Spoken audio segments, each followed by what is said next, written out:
okay, another guy asks, he says, Clen holds some water. Oh, I should say his name.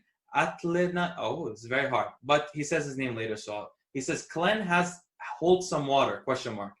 Is necessary remove few days before the show? Thanks, Ameen Mib Oliveira from Brazil. Hello, Mib. It's very nice to hear from you. We both love Brazil, and we'd love to go there one day as well. Clen does hold water. What's your opinion of it?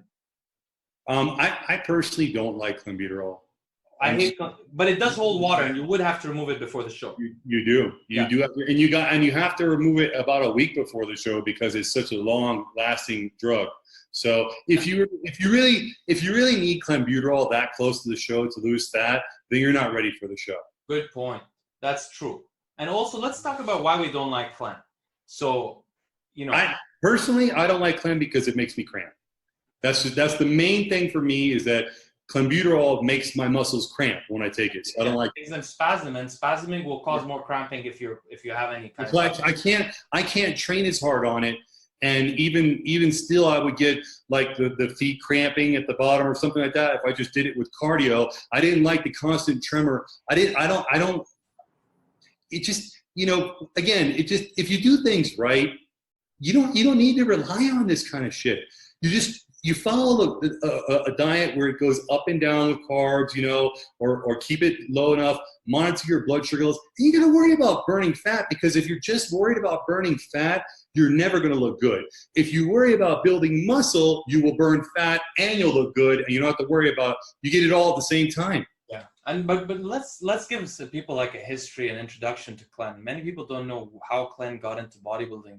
I think I mentioned it before, but Dan Duchesne, who discovered a lot of things that are used in bodybuilding, mostly, to be honest, to my knowledge, negative, like Nubane and Clembuterol and stuff. And anyway, he discovered Clembuterol, and how he discovered it was Dan was selling everything. I know, he was discovering things and then selling them. Yeah, he was getting Clembuterol, and it was so cheap, and he's selling it for $1 a pill, and he's buying it for like 10 cents a pill. So he was making a lot of money, and he was spreading it like this is what you got to do to lose fat. And so everybody started taking it to lose fat. Guys, look, the thinking behind Clen for Dan was simple. He read that one of its this stuff is used mainly to open up lung things in the lungs so you can breathe properly. It's this, people used to, not many people know about this, but amphetamines have been in U.S. culture for very long, longer than the bikers from the 60s. In fact, in the 40s and 30s, there was an artsy movement in New York that used to be obsessed with amphetamines. And when they didn't have amphetamines, they used to take, in those days, they had proper amphetamines in the, what do they call those things that you breathe from? Inhalers. So they used to buy open inhalers and take these little strips out. The Benadryl.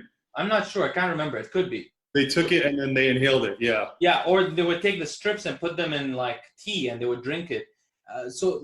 Basically, the thing is, these things are originally, though they've been abused a lot, but originally they were used for opening up the lungs so that people can get enough oxygen in them. Bronchial sac.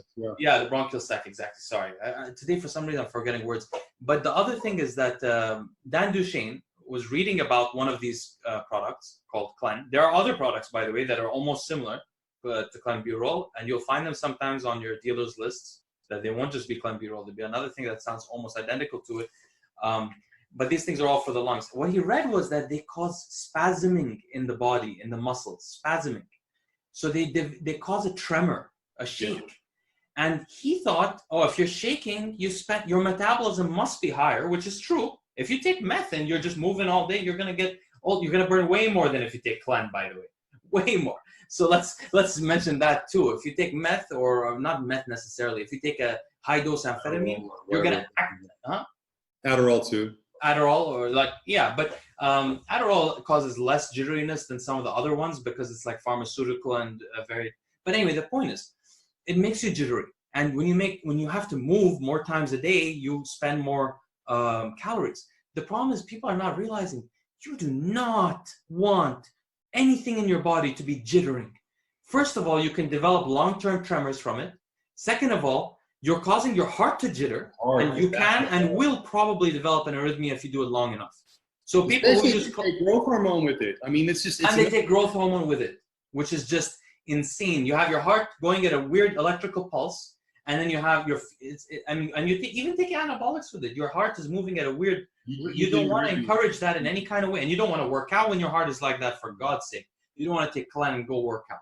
This is, which is what they tell you to do. Yeah, which is what they tell. And the thing is, it's so stupid. Guys, it's not just my opinion or Ameen's. Look at the pros from, if you know any pros personally, go check, ask who has an arrhythmia. It's everywhere. And the ones who have it the most are the ones who use Clen. I'm telling you, for years. The ones who use it all the time, helps them lose weight. They get, so if you're gonna, make yourself jitter, honestly. Let's talk about the new epidemic that's about to hit is the bikini competitors. And they're about to have a lot of heart problems because they're taking T3 and Clembuterol. And T3 raises your heart rate directly as well. Right. And so this is you know, and also the pre-workout stimulants and all that. So these bikini girls, you know, they're going to have some heart damage if they keep this up. And so guys, think about it this way. You take T3, you raise your resting heart rate. Then you take Clembuterol, you mess up your heart's rhythm slightly. Okay? Because trust me, it's not just long-term arrhythmia. If your hand is spasming, your heart is spasming too. Yep. So that's happening in your heart. It's at a higher heart rate, so it's moving quickly and it's spasming. And you're working out also, and you're taking out anabolics, which are vasoconstrictors, and making your heart have to work even more. So guys, you know, honestly, if you had to take anything because you just want to spend more calories sitting down, amphetamines don't cause spasms as much as they cause more energy to exist in the body, and just the metabolism goes up. It's healthier than Clen. I wouldn't advise anyone to use either of them. But yeah, don't advise anyone to use either one. Why would you use Clen? That's ridiculous. You would not use that. Anyway, sorry for the rant. I worry about people's hearts. Thank God I never got an arrhythmia. I don't want to get one. And I never used Clen. Obviously, I wasn't using that much for that long, but I didn't use Clen because I knew from the beginning anything that's going to make me shake is not going to be good for my heart. Right? And really, I mean,